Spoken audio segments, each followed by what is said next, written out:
Like if I have something that's behind on one side versus the other, I go back and train that one more to catch them up. It's by no means a natural ability. I've had people say like, oh, you just naturally learned that, huh? And I'm like, nope, it's the exact opposite of that. It's like a compulsion.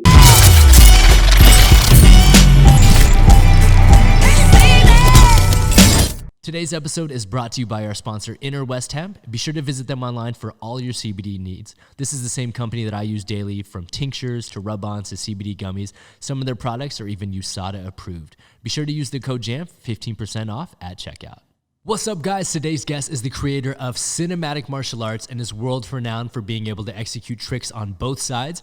Please welcome to the JAMCast, Mr. Dan Perez. What's up, Professor Dan? Hey, man, thanks for having me. I'm glad to be on here. I've been watching everybody who's more famous than me. Define famous. They're on the JAMCast. That makes them kind of famous. You know, everybody except Michael. I'm just kidding. Just kidding, Michael. And for those that know, Dan can make jokes at that because I guarantee you almost 99% of our listeners won't be aware of this fact. Dan Perez was actually not only the first tricking coach at JAM, he was also the first manager of JAM as well. That was thanks to Travis Wong and JAM co-owners, Aaron Tony and Jake Wong. So yeah, that was an awesome opportunity. I had a blast while I was living in LA. So thank you guys. Man, it's such a crazy thing to look back on, like our relationship through tricking, through JAM, and now like you've now progressed and relocated, you know, for lack of a better term. And you know, you're a married man now with a baby. How old's the kid now? Baby's 8 months old. That's insane, man. Oh my. Just brand new, and now he's 8 months. And so my question is, at what age are you starting the training? As soon as he, you know what, we already started. Like I don't let him lay on the mat. I kind of like put my hand behind his feet, and I'm like encouraging him to start learning to crawl. I'm like, come on, push, man. You know, start something small first, just to see where he goes. That's funny, man. Yeah, my parents were doing like stretching drills with us, like 3 months old, like rotating our hips, pushing him in. And then they did this one drill where they would, my mom would sit on one end holding two staffs, and my dad would sit on the other end holding them. And they would have us babies like hold onto them and push up and walk to each other. And so each of us kids walked at 9 months old, all three of us. Wow. Yeah, there's definitely something to that, man. I want to get started with some more stuff like that. Heck yeah. I'll have my mom give you a call. Perfect. Heck yeah, man. Well, congratulations on the baby. Please say hi to Ashley more than anything. And thanks for joining us, man. It's you're only the second guest we've ever done on this Skype call. And I was like, dude, now that we're transitioning to not in person, this is the perfect time to call Dan. So. Totally. And it turns out everything's closed. So it's not like I had somewhere to be. Exactly. And you said the babies with family today. So this is amazing. Totally. Yeah. So yeah, man, I guess, you know, there's so many different things that I wanted to talk about, but I think one of the great things that we could get into right now, especially during this time while everyone's quarantined and they're stuck at home, one of the great things about you is that you actually have created multiple systems and websites, but in general, you have an online tricking curriculum where not only practitioners around the world can join, but you even have a program for martial arts instructors to implement at their gyms. So really quickly, what is cinematic martial arts in a nutshell? So that is a curriculum that I designed based on my own experience learning tricking and also my experience teaching to help people learn to not only do tricks, but understand and appreciate tricking categorically. So they understand terminology, they understand concepts and positions and all the stuff that's relevant. And it's just sort of designed to take somebody safely from scratch to, hey, now I know how to learn whatever I want. 100%. And I can attest to it. One of the coolest things about it, like that we touched on, was not only did Dan get to be the manager of JAM, but he also got to utilize JAM as like a flagship to launch the CMA program, like at a gym to the public. And I got to see it work incredibly from people that had never done a trick in their life to doing transitions and combos that I can't do myself. JAM was a special place and actually a special opportunity to do that because I saw some like co-influence happening between the students in the CMA class and some of the high-level trickers who knew hard tricks, but maybe hadn't thought of some of those little pieces before. And it was really cool for me as a coach while I was there to see the intermingling of like, you know, the high-level guys watching the students and like, hey, what was that? Show me that. And then they'll do that little piece and then they'll take it to a high level. And then the students are watching them like, how many spins was that? How do you keep on landing on that one leg and doing 10 gainers? And so it was a really cool opportunity to see that culture clash of like the existing community as is, go big or go home, and the cinematic martial arts approach, which is much smaller pieces, much more cerebral, like take your time and think about things. I think they actually meshed really well at JAM. I think, yeah, it is kind of funny, like you talked about. We even used to joke and be like, how many of us could actually pass the black belt curriculum? I don't think any of us can. Maybe Kyle McLean, right? We were talking about. Yeah, we did have an opportunity while I was there to have a few of the high-level trickers who maybe, had some downtime between movie projects to participate in that and try things out. And it was legitimately challenging. One thing I'll say about the cinematic martial arts curriculum is it is not supposed to turn you into Michael Guthrie. It is supposed to turn you into somebody who could legitimately start training down that path. So whereas a lot of people see the hardest stuff and think, I'm just going to start there, I'm just going to try a cork or see whatever I can pull off, CMA is more like, let me show you how to get around those obstacles at the beginning so that when you get through this and you get to your black band, not only do you have some skill set to start with, but it sort of shows you how to build higher level stuff if you wanted to. 100%. And one of the things that I love about your program, and I'm going to sound like a walking advertisement right now, but what I've seen it be so successful with from all age groups, from small kids all the way up to, we have some students that take CMA right now that are in their 50s and 60s, and I think that the reason they're able to sustain that and not be intimidated is because the levels of progression you've built in, and also I don't want to be incorrect in saying this, but I think a lot of it stems from your program starting with vertical access kicks and then utilizing additional spins and then just starting to tweak stuff off axis so that instead of diving headfirst into inverts and falling, you get confidence by gaining, actual landings from vertical stuff. Totally. Yeah. And first of all, this did turn into a really great advertisement. Thank you, Travis. but yeah, that's essentially been my approach. It's like I started with the traditional approach and I fell down a lot and I got lucky on some things. And what I realized over time was, number one, because I operate within so much of a martial arts context, mostly dealing with school owners, I wanted to emphasize vertical kick tricks because it's more endemic to the martial arts. And number two, I found that to be a better foundation for learning tricking. So even if you're not paying me for any of that stuff, I think that as a strategy is good to take into mind. If you think about tricking's origins, having been rooted in martial arts performers and practitioners, those people all started off with an expert skill set with a vertical axis. So they all knew how to kick, they all knew how to balance, they all knew how to stand. And those people, just in the progression of how tricking evolved, started tilting off axis to begin tricking. So for me, that's a logical progression to use as a platform to build a teaching program.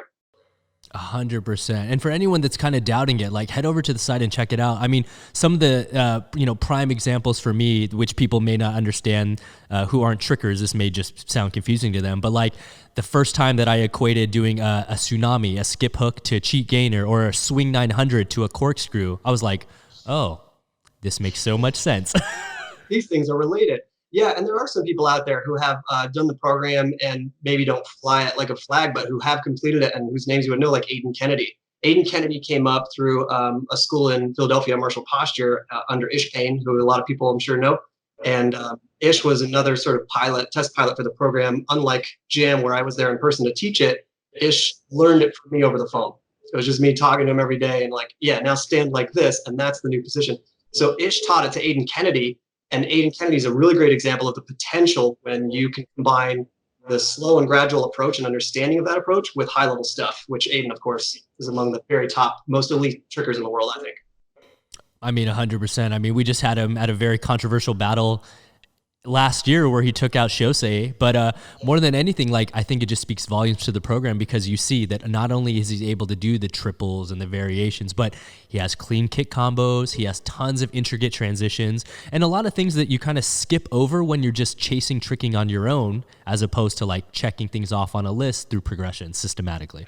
Right, and to be clear, I did not teach Aidan Kennedy a triple anything. A lot of that he put together on his own, but that's sort of where we're going with this. It's like, this is a better foundation than just, hey, let me just start on YouTube and see what I find, which a lot of people do. Some people get really lucky in that. Some people have it backfire.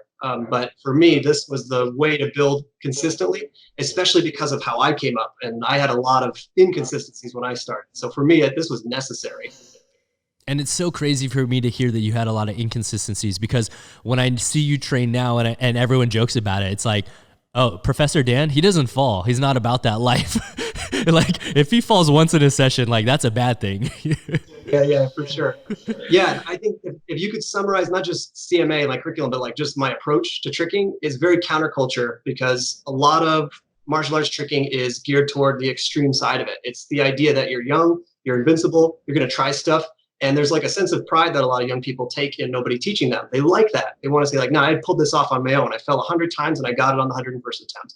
And I get that, because that's where I started when I was young, right? You and I, there was no other option when you're first trying. So it was just that. And whereas a lot of people who try that, who are young and athletic, become successful, for every one of those, there are 10 more like me who try it and fall and either get hurt or just don't get it. They just don't get better. So yeah, when you see me training now, that's the result of a complete reversal of tactical approach to say, tricking shouldn't be about that, or at least not for people like me. Tricking should be about a slow, steady, cautious approach that builds progressively over time. And I'm just the result of way too much time doing that. I'm just the result of like no life whatsoever, but constantly training that way. And yeah, over time, it just results in like 100% control, no crashing. 100%. And one of the things that I tell people when they're like, the system sounds great, and I explain it to them, one of the things that I always tell them as like a personal selling point is, I'm like, the one cool thing about Dan is that you kind of have to give him props and credit his mastery and understanding of tricking, because not only has he developed this curriculum and system that he's able to teach people not in person and online, but I think one of the things that speaks volumes to your training system and repertoire is the fact that you can, of anyone I know on the planet besides Jeremy Marinas, you can execute combinations of high-level skills on both sides, and it's almost impossible for someone to determine what is your quote-unquote bad side, for lack of a better term. Yeah, thank you. I work really hard to make that the case. Like if I have something that's behind on one side versus the other, I go back and train that one more to catch them up. It's by no means a natural ability. I've had people say like, oh, you just naturally learned that, huh? And I'm like, nope, it's the exact opposite of that. It's like a compulsive drive to make things line up. And for me, it's been an opportunity to really reach a higher level of mastery, to relearn the same skill. Like, okay, I got it, but did I really got it? Go back and do it again. Okay, I've got it twice, but did I really get it twice? Go back and do it again. So yeah, this is like more so a really good use of obsessive compulsion toward something positive, I guess you could say, is just building my whole tricking repertoire that way. No, I totally get it. I mean, I almost feel stupid every time I stop and think about it, because I'm like, at a root level, if you're starting to learn a trick and you're breaking down the fundamentals, there's no reason why you shouldn't be able to learn it on both sides unless you have some physical imbalances, which again is your own personal fault. So it's like, unless you have one leg that's extremely stronger than the other one, which is bad, you should be able at the root of it to be able to break down a trick and learn it both directions. Yeah, I would say it ended up being an advantage to me that I started off not knowing there were sides. Like I was just watching Cal Menchoka spinning on the right. I'm like, I'm going to try his move. And I'm watching Steve Tirada spinning on the left. I'm like, I'm going to try his move. And then I'm like, how come I can't combo?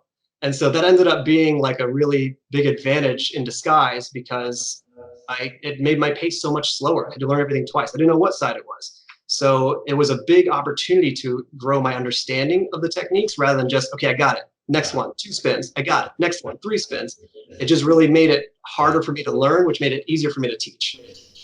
And you kind of just touched on it right now that like you started by just doing both sides, which I was going to ask like which one you started first. You kind of started equally, but just to just put it out there finally for the people, is there a side that you feel more comfortable at, even if it's like a 0.1% more comfortable?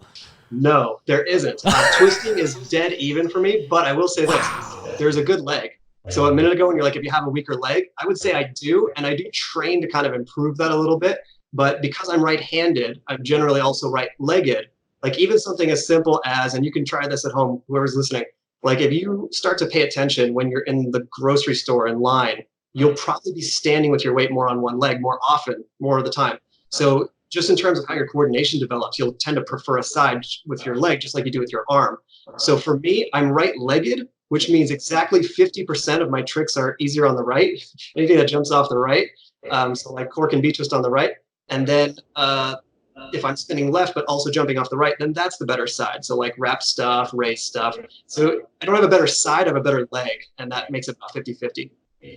That is insane, man. Insane. And now I know this, and I'll probably throw some videos on the screen right now, but for everyone out there that may not be familiar with you, and I don't want to say like, what's the hardest trick, but what are like the highest level skill that you're able to execute on both sides? I know personally, I've seen videos of you doing outside on grass, double B twist, double cork, double full both sides. And then on tramp, I know you've gone beyond that too, right? Yeah, so I would say that my ability to pull off higher tier tricks is directly proportionate to the amount of jump force I have at the moment. So like if you give me a trampoline, everything ramps up proportionately. On tramps, I can do triple pretty much everything. On floors, spring floor or grass, it drops down to doubles. I'm kind of limited there.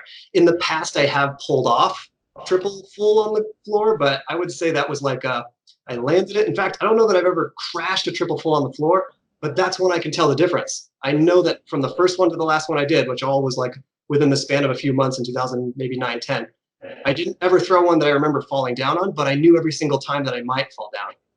Actually, I can think of one that I fell in a battle with a niece.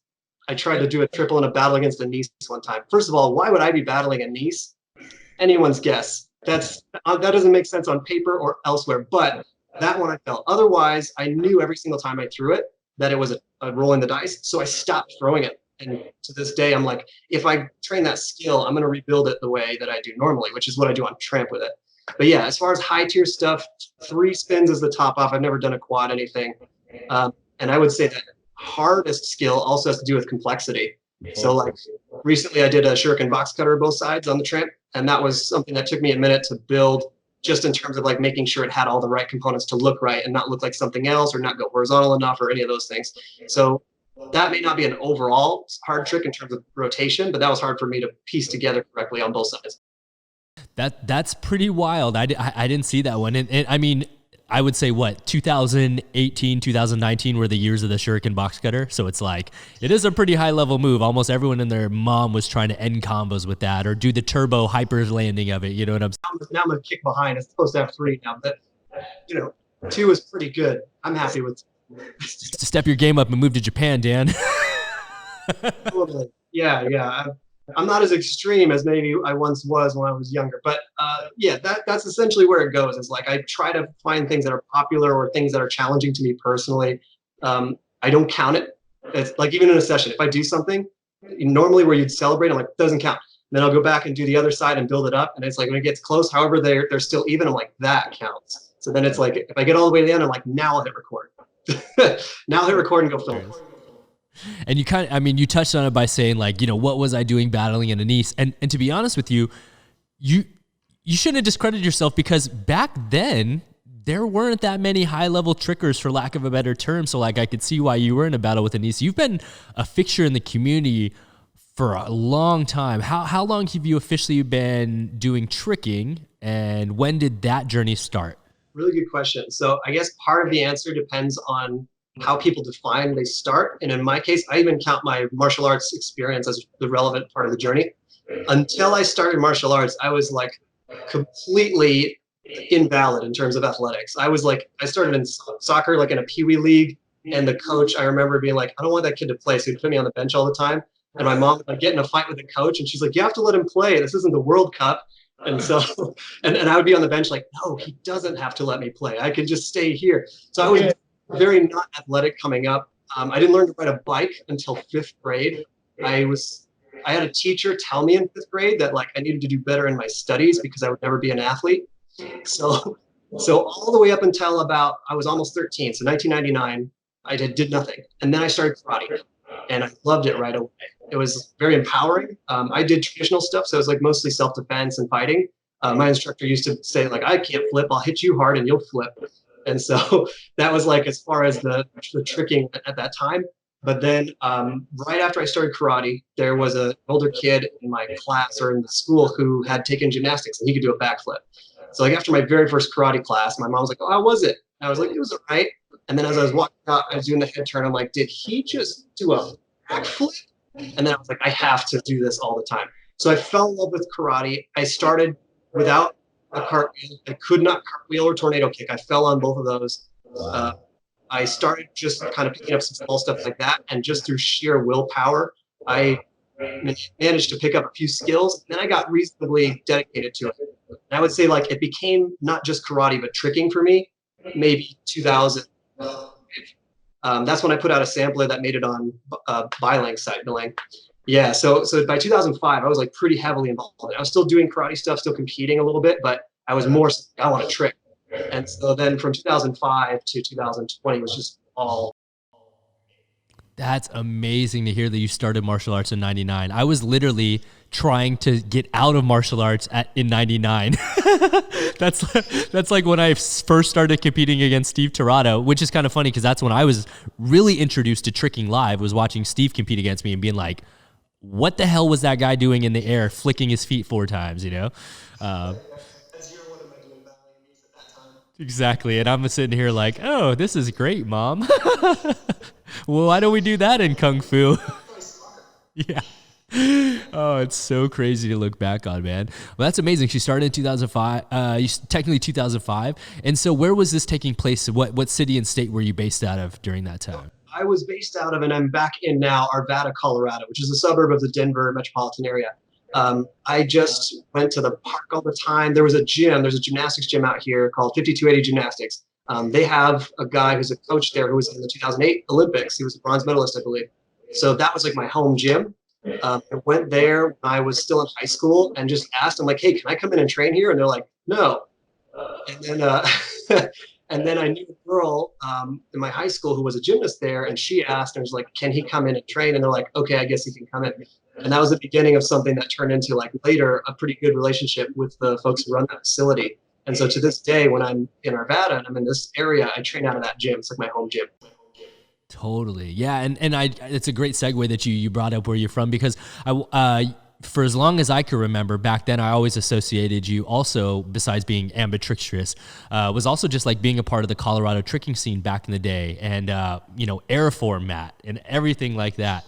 And some of the youngsters may have no idea what that is. So just like real quick, what was airform? When did it start? And the website still exists to this day. Actually, I'm bringing it back, Travis. I'm wearing it right now. I know. I got the airform wear on right now. I was on your site earlier looking at merch. I was like, oh, snap, there's new Airform merch. Yeah, man, I kind of rebirthed it for that purpose. So briefly, I'll kind of circle back, like you said. Originally, it was my only brand, and I wanted this to be just some kind of identity that would associate me with tricking. I was one of the first people to print any tricking merchandise. Like before Airform, the only thing that said tricking on it was from an event, Kicks Camp, New York Gathering. And then I was like, tricking. Put tricking on it. It's just going to say tricking. That's what I like. Martial arts tricks, martial arts tricking. So Airform started as a combination of like a brand identity that just was something for me personally to have. And obviously I still do that because I like my own tricking stuff. But it was also an opportunity to try to add structure to the tricking community. So one of the obstacles I ran into is something that's constantly happening to other people this day, where they show up and they're like, hey, isn't a 540 not necessarily a 540, or isn't a 900 not really 900? And so that was a problem I had attempted to solve. So with Airform, it was like a definition. A Trictionary was one of the first ones of those as well. And it sort of evolved to encompass the Colorado tricking scene at the time. So we went from Airform martial arts tricking to Team Airform. And that's when I picked up some other guys who were local to the Colorado scene. We created a little team that we would do like performances, live shows here and there, just something small. And what was really funny is like from a professional standpoint, as in doing this as a business now, like back then, we didn't even do anything. We just like showed tricking. That was it. Like we would just show up to the venue, throw down, now you have seen tricking, you're welcome. And then we would just vacate. No business cards, no like opportunities or anything. I would just tell people, and the promoters of those events are like, this is great. You guys come and we don't even pay them. I think there was maybe one paid thing out of all the stuff that we did, or maybe two, I don't know. If it was so small, I've forgotten by now. But yeah, Team Airform was a group of us who trained together in the gym loosely, because it was always sort of whoever was around. And then we would form when we could get together loosely. So again, it was where we were around. After, I would say, I think 2008, there's a little bit of friction in there, and also just not really the same cohesive vision for the future, you could say. I would say between myself and Nick Vale, we sort of had conflicting ideas of where things should go with tricking in Colorado scene. He wanted to do more of what Colorado's tricking scene is now, which is more community, more involvement with just like the regular tricking community. And I wanted to do something more specific. So I would say, if anything, I splintered off and he sort of took over, and it became elevation tricking for a while. Now it's lots of other stuff. But initially it was Airform was Colorado tricking scene. And that's what I wanted people to know, because the Colorado scene is highly associated with being one of the, hubs of tricking within the United States at this point. And back in the day, like, I have always associated Colorado tricking back to Aeroform, and then, like you said, to elevation tricking with Nick and Ed Bossert and all that stuff. And so, like, to me, it's so full circle. Ed Bossert lives in my guest house right now. Now he's moved out there too, because I came out there and he's doing a different thing than I was doing. But yeah, so what Aeroform ended up becoming and what it is now is, since I splintered off and did professional stuff with cinematic martial arts and Teach Me Tricking, I kept Aeroform, and it's always been there as the free version of what I do. It's a free resource. It's information. I've always thought, like, the information part can be free. The teaching is the part that I'll charge for. So Aeroform is a free resource, and over the years, I've updated it to several different editions. After a while, some other versions came along that were kind of people who are more into what that was. And when those guys kind of assumed those identities, I thought, okay, maybe if they're getting more and more specific, I'll take mine and zoom it out and make it more general. So nowadays, Aeroform is like a snapshot of tricking. It just says, hey, tricking is like kicking and it's flips, and here's how you can define some of these things. A lot of it uses my weird terminology that is not necessarily popular everywhere. But it's just, that's my like kind of gift. I started it for free, true kick terminology and all that stuff, and just said, here's what I hope can help organize tricking. And then some other people came and picked that up and ran with it. And I'm like, perfect. Now they can use that and do whatever. And you literally just said the word that I was going to bring up next, and that is TKT for all the youngsters out there.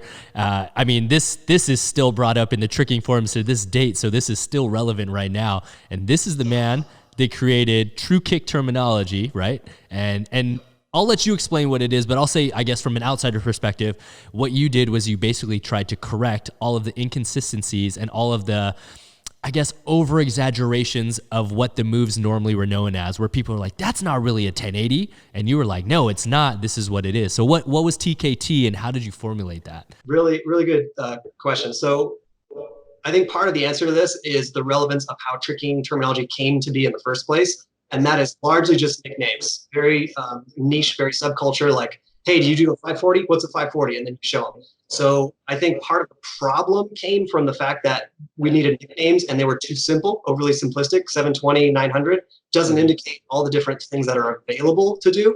And back in the day, in the OG days when it was me and you like coming up, that wasn't a problem because there were only like 5 kicks total. So you could tell which ones were which. And then what I started realizing, and this is consistent with the other thing I made, is I wasn't good enough to do those 5 kicks. I needed something in between. So I'm like, well, what about a thing that spins less but has that same landing? So I started, like, this was when I was in college, and I would go to my class and I would completely tune out what was going on, and I would write in notebooks like, how should the kicks be named and what, where should the parameters be drawn? So I created a system that accounted not only for what I wanted to do, what I could do, what I could not do, and all the things I never even thought of before. So it was really like a system based on what's possible and using accurate terminology. Here's a little known secret about TKT. The names are secondary in importance to the fact that there are moves that are getting ignored, or to this day, people are still like, what, you can do that much spin with that type of kick? And I'm like, yeah, you can call it whatever you want. You can call it a back nine, you can call it whatever, but it's about the names as much as the fact that identifying the structure using this terminology shows you a bigger picture of what's possible. So then that became a thing where it's like, use those names so that you know. And even some of the coaches at JAM, like I remember Kyle Potter when he first was talking to me, he's like, I don't know about that TKT stuff. I'm like, I know, it's cumbersome. It is. It's way harder to say hop 540 round than it is to say just cheat 9, or sorry, back 9. And so you get into more stuff, you get people misusing it a little bit. I just did. But you get into people misusing it and getting the numbers wrong. And to be fair, it's complex. And I can't fix the fact that it is complex. I have like a 7-minute video essay about this. I can't fix that it's complex, but what I did was introduce an alternative. So if the nicknames are too confusing to learn on, TKT is something that helps you understand, and you should be able to speak it for that purpose. Then you can go right back to the other stuff if you want. I kind of like do bilingual. When I teach people, I say use TKT so you know what you're doing. But then when you go out in the real world, most people don't use it or know it. So you should know the nicknames too. Just cheat 9. I mean, I saw the value to it, just like you said, because we were, not to pat ourselves on the back, but we were there at such an infancy in tricking. And even still, like, we were like, I would say the second generation of trickers, so to speak.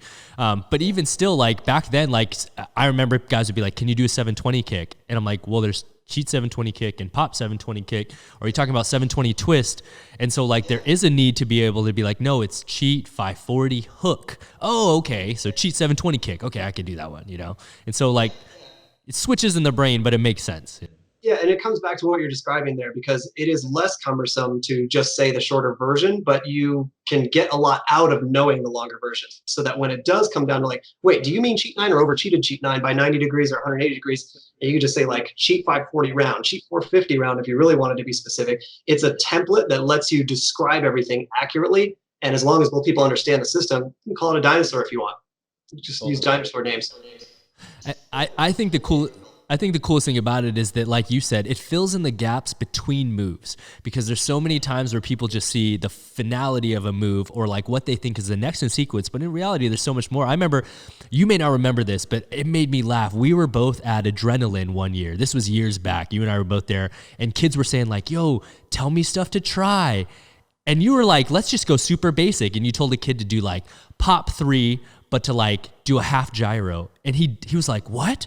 I've never done that. He did pop 3 half gyro. And then I remember he finished and then was like, you think I could do pop 3 full gyro? And I'm like, yes, that's called 360 gyro.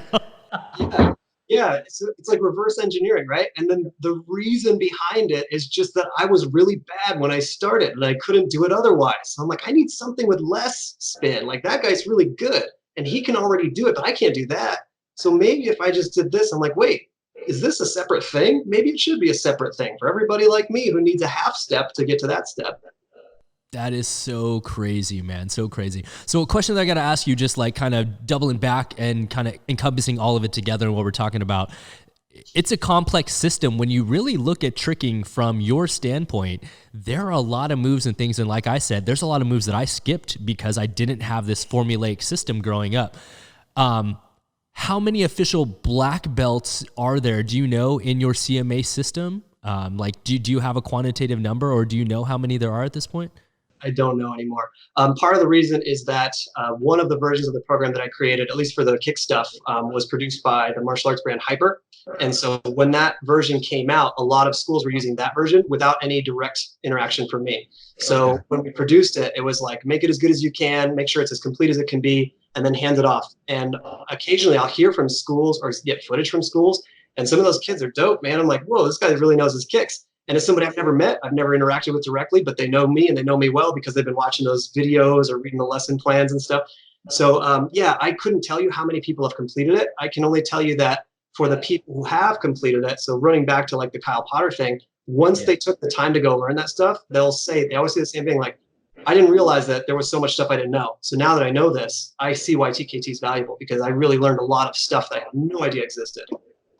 It's very valuable. I mean, even just now, like we've been running CMA at Jam for ever since you started there. So like we're running on 7 to 8 years right now at this point. And obviously with being in Los Angeles, where a lot of people cycle in and out because they want to go pursue the entertainment industry, we're constantly having to cycle in new coaches, and we'll get guys that can do gainer, double cork.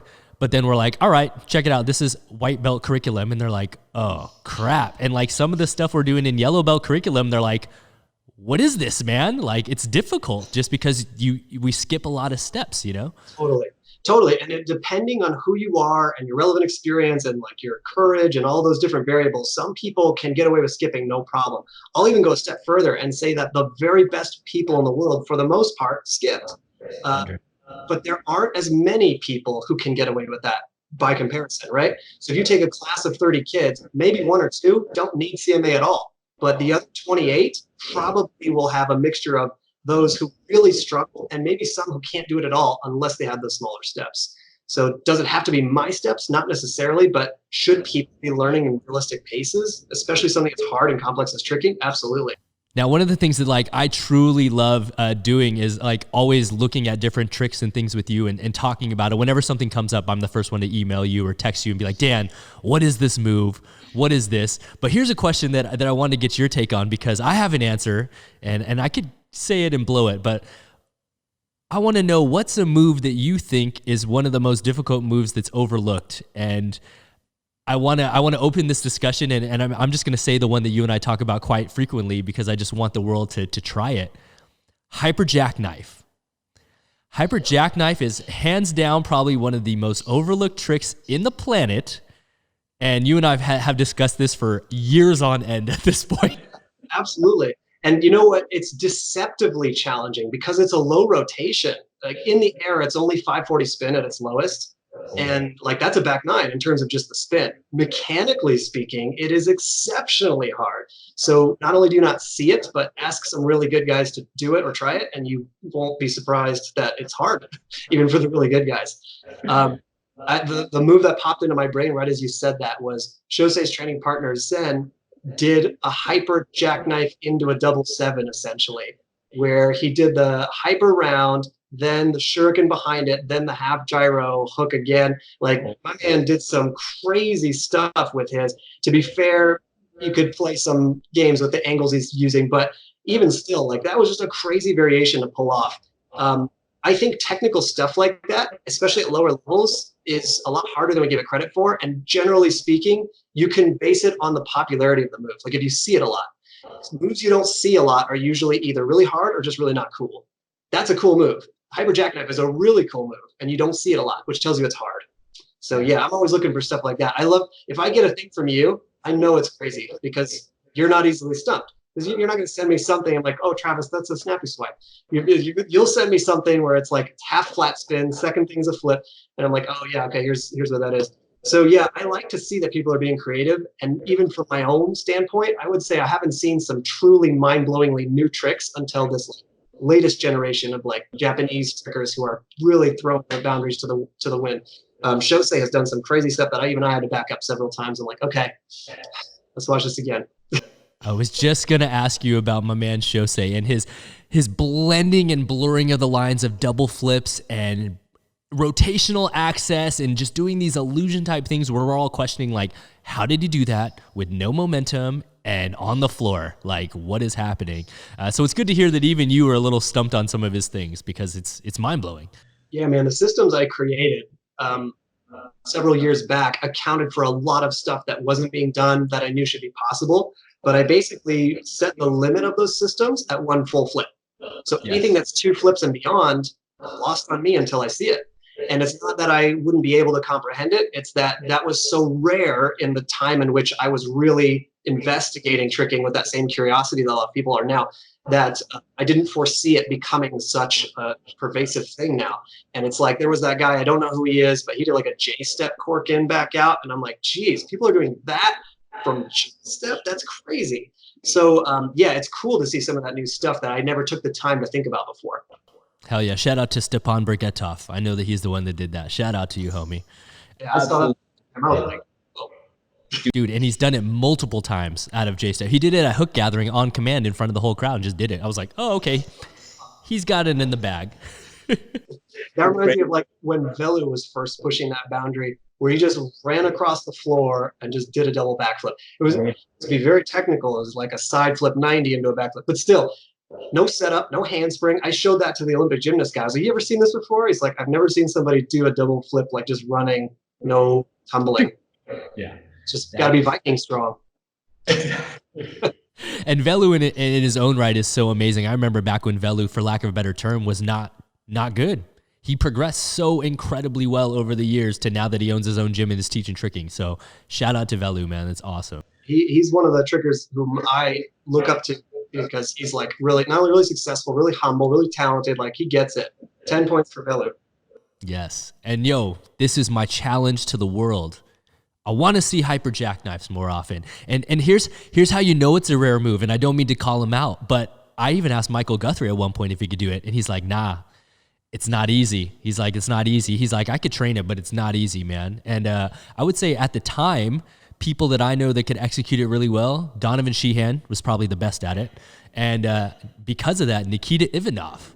Oh yeah, like one of his protege who loves Donovan Sheehan, he can pull off hyper jackknife, and I'm like, yo, no one's getting how hard this is. Yeah. I remember talking about that. In fact, the first one I ever saw Danny Graham did, it was at Hurricane Gathering, just in the backyard grass session. Everybody was just doing stuff, and Danny Graham in the middle of his combo, or maybe it was at the beginning of the combo, did that and just kept going. And afterward, I was like, did you just do a hyper jackknife? He's like, yeah. I'm like, did you mean to do a hyper jackknife? He's like, no, I just kicked too hard. I was like, you just kicked real hard, and I don't think I've ever seen that happen. But if you know Danny Graham, he does kick quite hard, so it's totally believable. That's so funny. I would say, I don't know if he has done it. I think he has done it, but I would say the other candidate that I know could pull it off, Alan Davies. He could definitely do it. He does them off axis a little bit sometimes, which depending on the style of kick you're using, kind of like you have to in some regards. But Alan can do it from backside pop. So it's the same in-air rotation as the cheat one. I don't know that I've seen the cheat, but he does do that jackknife to split, which is essentially a hyper jackknife where you trade the time that you should be landing for dropping into a split. Exactly. I was gonna bring that up next, which is if you can do jackknife to split, guys, you're pretty much there. Just land. Yeah, exactly. So hopefully this inspires a whole group of people to do hyperjacks.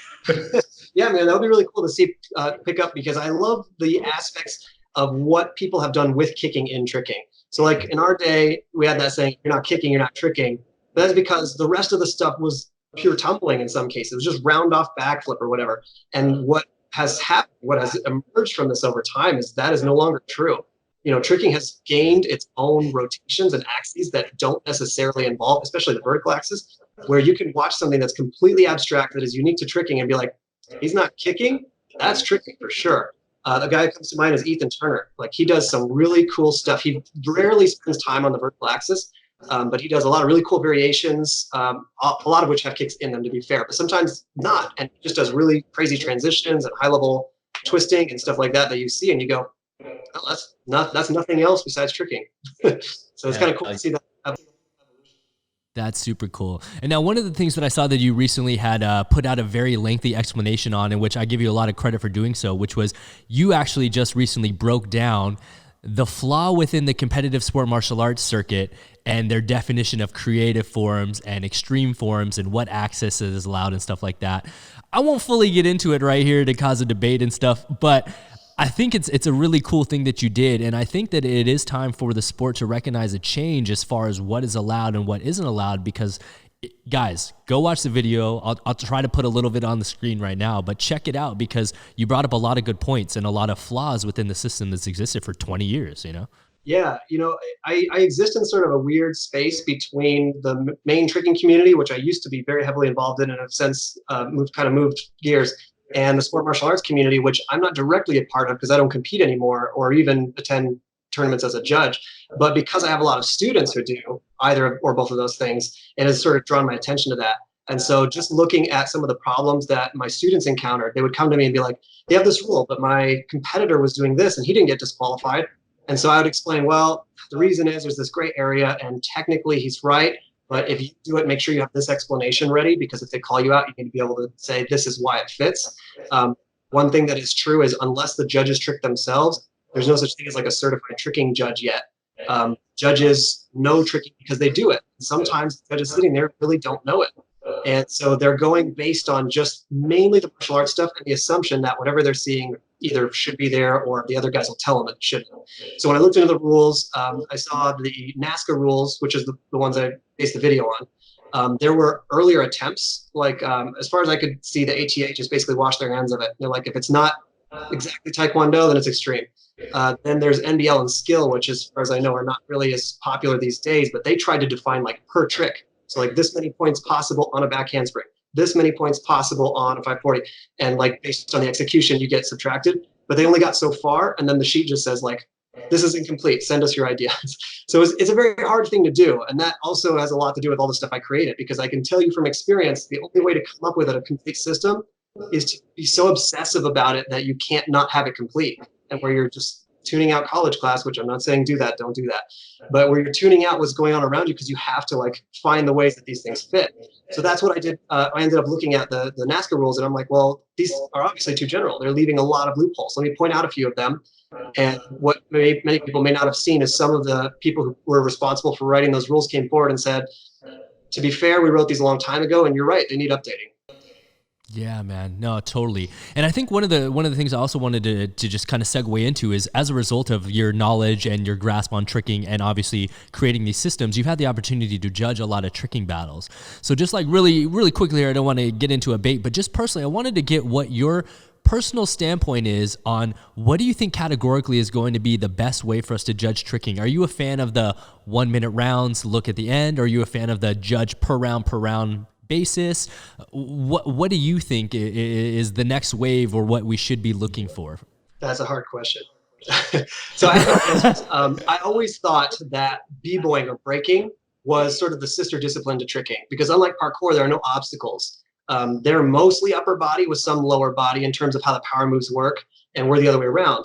We have kicking and they have dancing, and so they're very similar. But one thing I always felt like helped, or rather hindered, breaking's ability to get more mainstream than it is it's so subjective to judge. It's like they still have the things that we have, but they call it at the end of the day. It's very much the judge's opinion. And that's my problem with battles. It's very subjective. I've had people like really get upset with me before because of the call I made.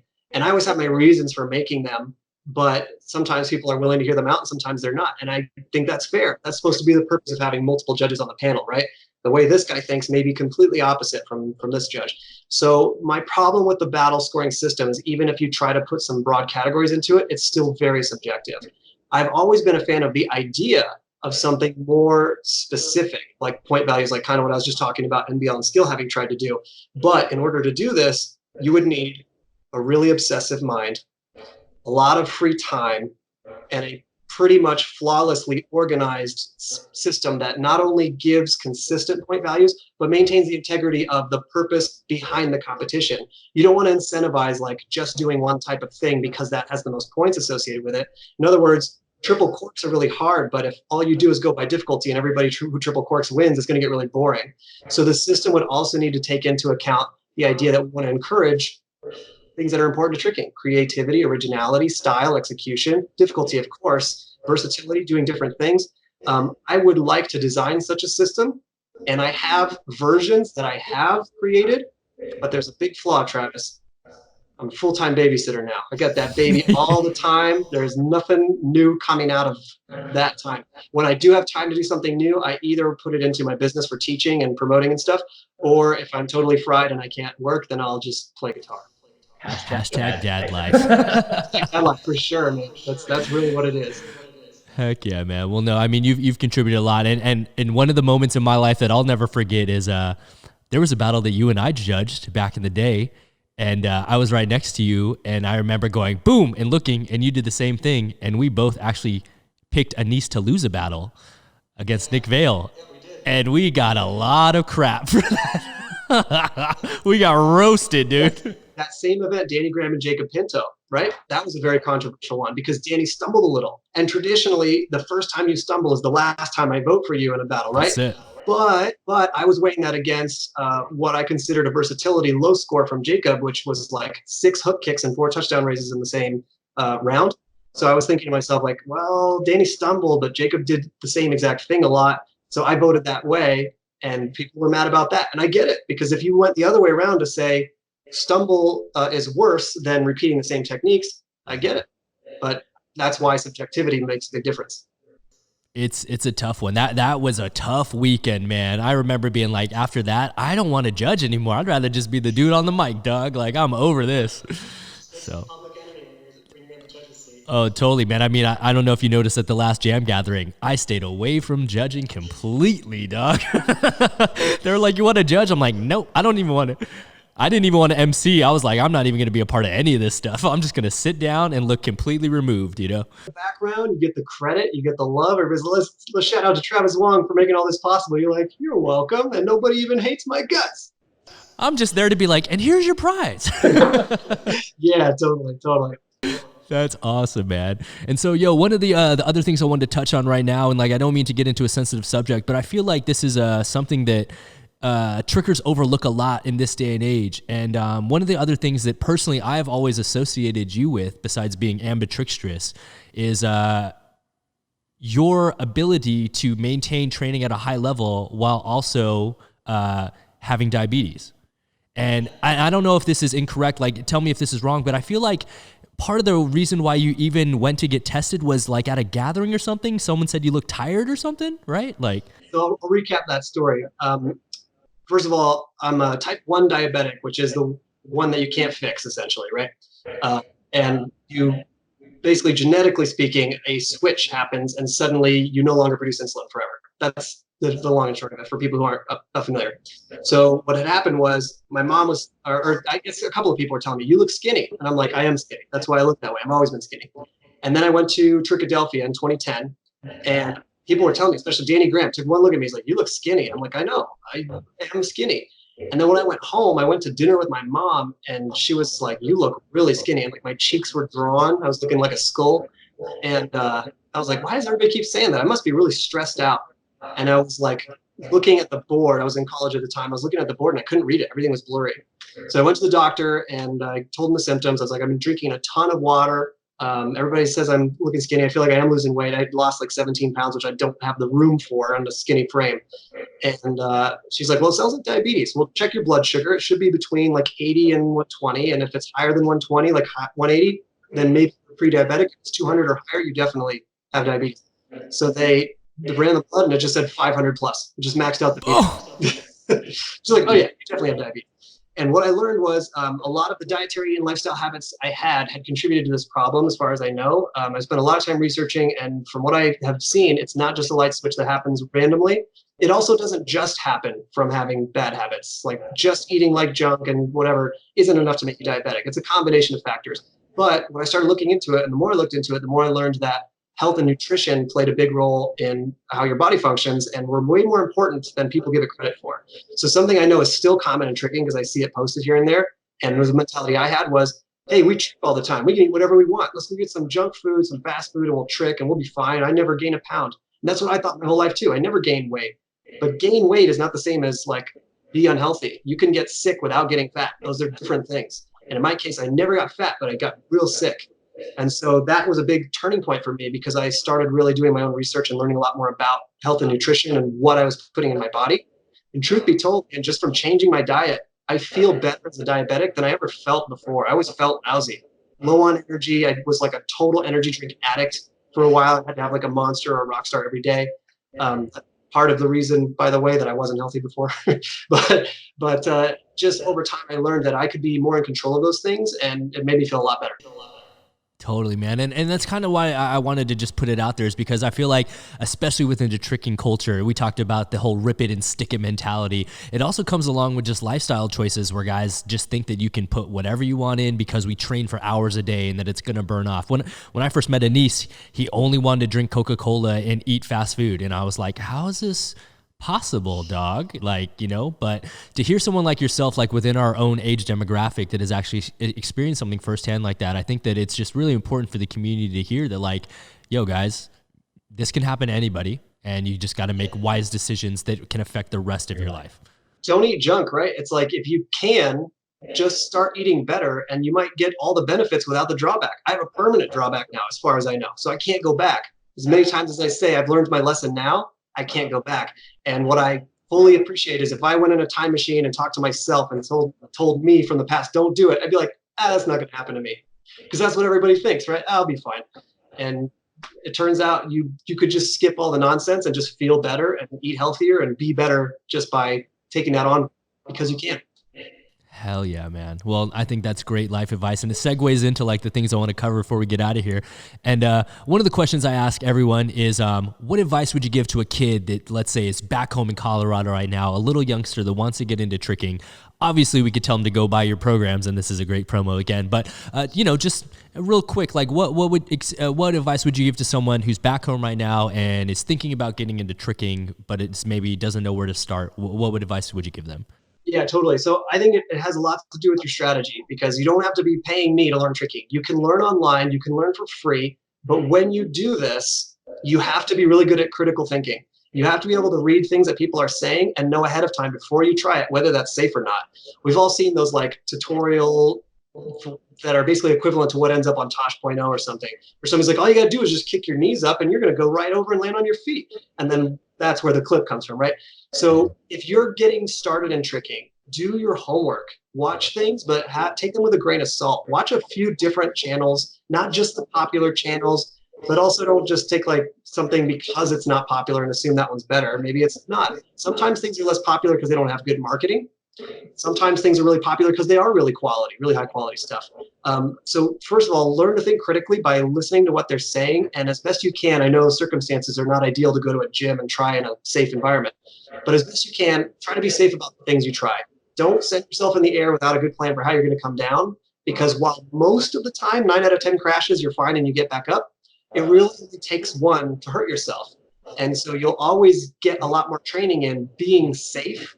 Maybe not as fast progression right away, but you'll get more training in total by being safe and following at your own pace. Take your body's input to heart. When your body lets you know things are fatiguing or aching or whatever, take a break, do some training, do some conditioning, do some strengthening. Don't just go for the goal that you want.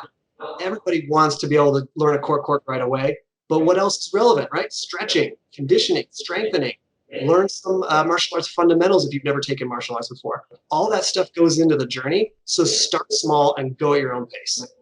I think that's great advice, especially from someone like yourself. And especially, you know, it really means a lot for someone like yourself to even say that there's so many resources beside your own out there, that it just speaks volumes as to, you know, what is possible for kids out there. But again, if you guys want to, go to teachmetricking.com or cinematicmartialarts.com. And of course, you got the free format, which is aeriformmat.com, right? So tons of different resources. Yeah, different stuff officially. Airform is where you can learn about tricking, I would say. And then if you want to learn from me, that's more teachmetricking.com, because that's where I offer services. I have a new thing that I'm rolling out, which is the Teach Me Tricking Academy. And that will also be available on that site.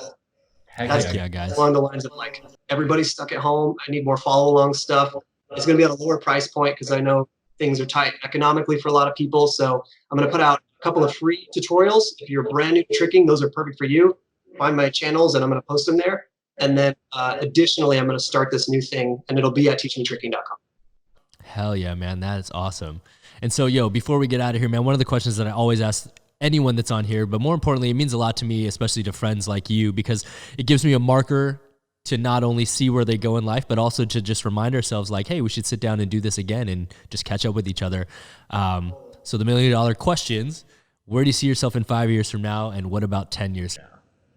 Man, I have the joint optimism, pessimism, insert both sides joke here of like wanting to have aspirations for the future, but feeling a little nervous about the ominous situation we're in. So I don't know that I have a good answer for that. Here's what I can say. I plan to keep tricking. I train for myself now, just for me, because I like it. I'm like locked in a permanent battle between my left and right sides, and it's super epic. And it's always this neck and neck. And it's like every session is the next chapter of like Game of Thrones. Like you can't wait to see it. At least that's how it is for me. I'll always train for me. And then what I'm doing currently, I don't want to blow up my spots, but I have a few places that are letting me still operate because of the downturn. I am currently filming about 8 classes a week for the new Teach Me Tricking Academy. And so I'm just going to keep on building up my resources. For every time I get enough economic success, I try to do something else that will benefit. So that's why Airform recently got a store and some other cool stuff. But yeah, I try to balance what I do professionally with what I can offer to others. Sometimes it'll be like a free class or whatever I can help with. So I plan on still being in tricking. As my son gets older, maybe he'll want to do that, or with my luck, he'll want to get into like chess club. But whatever he wants to do, maybe he could get involved at some point. And yeah, man, for the foreseeable future, I'll still be here. Hell yeah, man. Well, we appreciate it. And, hopefully you'll be a fixture in the community for as long as we can have you, man, because if it weren't for people like you, we'd be in a huge lack of structure in a very unstructured sport, for lack of a better term. So on behalf of myself, man, we thank you, Professor Dan, for everything you've done to the community and continue to do. It means a lot. Likewise. Thank you, Mr. Travis Wong, for having me on and for the part that you played in my journey and for being the guy who's still running Jam and all that good stuff. I mean, without you, the tricking community would be a completely different place too. So likewise, back at you, sir. I appreciate that, man. And before we get out of here, can you just let the people know where they can follow you and stay up to date with not only your personal journey, but also just shout out the websites and we'll put them on this. Cool. Yeah. So I am on Instagram as Teach Me Tricking and also as Cinematic Martial Arts. I have 2 channels and I generally post different stuff to there. Facebook, same 2 channels. And then usually personal stuff is just on my personal Facebook page. Cool. Sounds good. And just real quick, what are the websites if people are interested in your programs? Cool. So for teaching the program, cinematicmartialarts.com, just exactly as it's spelled. And then for individuals who are not planning to necessarily teach but want to train with me, teachmetricking.com is actually a combo of access to cinematic martial arts as well as live lessons with me. Awesome, man. Well, hopefully some people, especially during a time like this where you got nothing better to do than stay at home and learn, will take you up on it and check out the sites, man. I know they're great resources. And like we said, we use CMA at JAM to this day. So awesome. Well, thank you very much, Mr. Wong. Hell yeah, man. Yo, I appreciate it, Dan. And guys, as always, please be sure to hit that like button, comment, subscribe for brand new episodes each and every week. Join us every Monday for Jam Breakdowns and every Friday for brand new JAMCast interviewing influential members of the movement community like Mr. Dan Perez himself. So as always, guys, I got to give a very special shout out to our sponsor, Inner West Hemp. Please be sure to visit them online and use the code JAM to save money on all your CBD products and needs. I got to give a very special shout out to our guest this week, Mr. Dan Perez. Thank you. Hell yeah. And as always, guys, coming at you, coming through, and sending sincere wishes for health and happiness around the world. Until next time, I'm your host, Travis Wong. Thanks for joining us here on another JAMcast. Until next time, we'll see you all soon. Peace.